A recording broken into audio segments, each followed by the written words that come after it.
The first point, and if you're a note taker, now we're in brand new material. Point number 1, this text teaches Jesus is greater than the Son. The S-O-N is greater than the S-U-N. Now, have you thought about that much? I've been thinking about it so much this week that I went into the elders meeting, and one of the men had a little piece of white fuzz on his shoulder. And I said to him, did you know that a piece of the sun the size of that fleck, and one of the elders said, if it was in Oklahoma City, would kill us all. I said, you remember, I said that a year ago. I'm still thinking about the sun. Let me tell you about our sun. Our sun consumes, every second it eats, 4.2 million tons of hydrogen. Big appetite. And it takes that hydrogen and through fusion, compressing it at thermonuclear temperatures, it compresses and fuses those atoms together, and helium is produced and light, and an outburst of energy, actually 8.4 billion pounds of heat are produced by our sun every second. Heat can be measured in pounds. Let me tell you what 1 pound of heat can do, okay? 1 pound of heat, 1 pound of matter that's converted to heat through what Einstein called E equals mc squared. What can it do? Well, its power is measured in megatons, or millions of tons of explosive power. 1 pound of matter turned into pure heat can raise 20 million tons of rock that's just sitting there into incandescent, boiling, like water, red-hot liquid. You know how much 20 million tons of rock is? Well, we don't have any mountains around here, do we? Well, maybe in West Oklahoma. Just go out there and look at a good-sized mountain and just cut it out and take that thing and think of the energy it would take to melt and turn into bubbling, white-hot liquid, that rock. That's how much 1 pound of matter turned to heat can do. 1 pound. The sun produces 8.4 billion tons of heat. That's 2,000 times 1 pound. Every second. Do you know how much energy that is?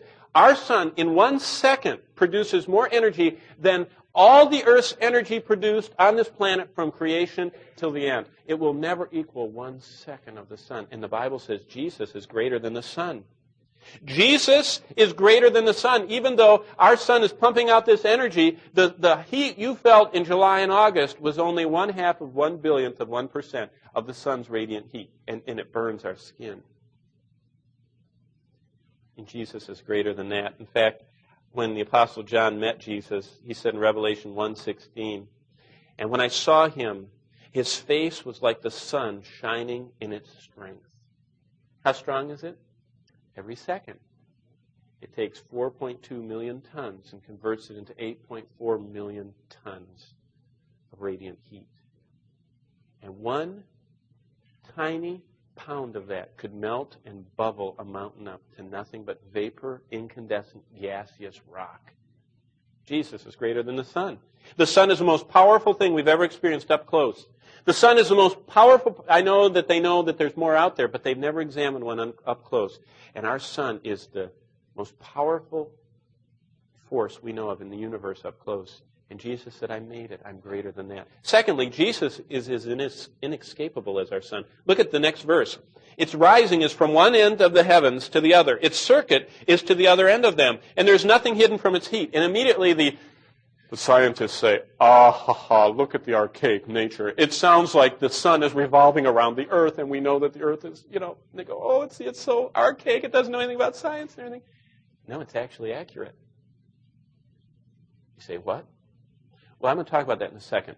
Point number 2 is, Jesus is as inescapable as the sun. This verse often is derided by skeptics as teaching that the sun goes around the earth instead of the earth, which rotates on its axis and revolves around the sun. But what they don't tell you is that the sun is actually rotating too. And not only is it rotating, the sun is revolving in a gigantic course through our galaxy. And the whole time it's happening, our galaxy is on a total revolution of its own around the cluster of galaxies. The entire universe is in motion. Listen to this. As far as scientists know, this writer of the 19th Psalm, inspired by God, was totally scientifically accurate, more so than his critics, because there is no fixed point of zero motion that has ever been found in our universe, as far as we know. You say, what do you mean by that? Let me ask you this. Next time you hear Carl Sagan, talking about the cosmos out there, and he says, that star right there is 4.2 billion light years from us. From where? What is the fixed point he's measuring from? What is the center of his universe that all of his astrophysical calculations are made from? The Earth. This is the only point we know. When they survey land, what do they look at? They get a fixed point on the planet. When they measure the distance from the Earth to the moon, how do they measure it? They say, this is the fixed reference point. What's the psalmist saying? He's saying this is the only fixed reference point we know. And the sun indeed is moving in a gigantic orbit through the Milky Way galaxy. And the psalmist uses the scientifically correct terminology of relative motion. Nobody knows where the fixed point of zero motion may be. So all reference points assume a fixed point. Navigators, astronomers, and every other scientist say the 0 point is the Earth's surface at the point of the observer. So what did the psalmist say? Why, he was 4,000 years ahead of science. He said, this is the fixed point, our assumed fixed point, and the sun goes like a runner across the sky. Now, did God think that the sun revolved around the earth? No. God made it. God the Son. But he was speaking in human terms to tell us that there's no fixed point in the universe, and that this is the place that God has fixed as our reference point. And the way he fixed it is he, the Creator himself, came and walked on this planet. And he introduced himself to us. Now, what's interesting, if you continue in verse 6, the most significant statement, other than the astrophysical implications of zero motion points, is it says the last part of verse 6, and this is all the further we'll go this morning for those of you that wonder where we're going. We're going to the end of verse 6. It says, there's nothing hidden from its heat. Of course, this refers mainly, this little phrase, to the sun's effect on the earth, and scientists now know that the heat transmitted by the solar radiation empowers every activity on earth, either directly or indirectly. Did you know we would cease to exist if the sun went out?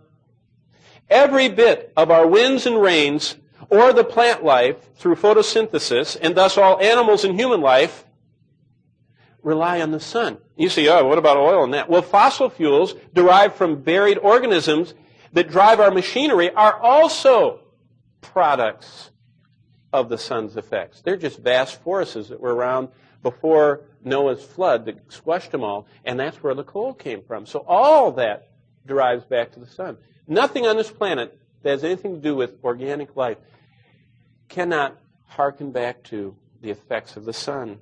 It's significant that the science which deals with all these energy transfers is called thermodynamics. That's literally heat power. And basically, thermodynamics has two main laws. They're the best proved and the most universally applicable laws of science. I mean, if you go through school, at least learn those two, and you can impress people. Say, well, the first law of thermodynamics says that the universe is heading downward toward an eventual heat death. And the sun and our sun and all the other stars are going to burn out. That tells us, that's the second law, that there must have been a primeval creation. That the universe would already be dead if there hadn't been something that started all that. Because it can't self-start. Something had to start that heat energy, that explosion, the fusion. The only scientific conclusion is that in the beginning, God, a power greater than the universe, infused the universe with the spark and ignited those solar furnaces. But what's amazing is when this verse speaks about the sun going forth, it's not referring to its trip across the sky. It's referring to its outgoing of radiant heat that we feel, that some people lay in. It causes cancer, so they lay in it trying to get cancer, I guess. I'm not sure. But it's the same Hebrew word that's used in Deuteronomy 8:3. And I want to read that to you. In Deuteronomy 8:3, and that's what's so neat about Bible study, because God explains the book to us in other parts of the book. But it says in Deuteronomy 8 and verse 3, He humbled you and He let you be hungry, and He fed you with manna, and you didn't know it, and your fathers didn't know it. Why? That He might make you understand that man does not live by bread alone, but man lives by everything that proceeds out of the mouth of God. There's the same word. It says the sun proceeds out across the sky. That means that the radiant energy is proceeding out from the sun. to us. What does that mean? I mean, big deal. So what? Well, the Scriptures say this. The Scriptures say that God said, just as you can't live without the radiant energy of the sun powering the solar heat that heats this planet, powering photosynthesis, causing the winds and the currents to proceed around this planet, you can't live physically. He said, without the S-U-N. So you cannot live spiritually without the S-O-N, the Son of God. It's used in remarkable prophecy, this very same word of Christ coming in Bethlehem. It says in Micah 5 and verse 2 that the one coming, his goings forth have been from old, from everlasting. It says that Christ has eternally proceeded. He has always come from the Father. Christ is eternally existing as the second person of the Trinity, Micah 5:2 says. The Son is therefore a beautiful type of Christ. The Son pictures both the living Word and the written Word. He is the eternally begotten Son of God. He everlastingly proceeds from the Father, and the Father declares Him, John 1:18. And the Scriptures are forever settled in heaven, and they can continually sustain our spiritual lives, just like the Son sustains our physical lives. As marvelous as God's witness is from creation, though, it can't give you eternal life.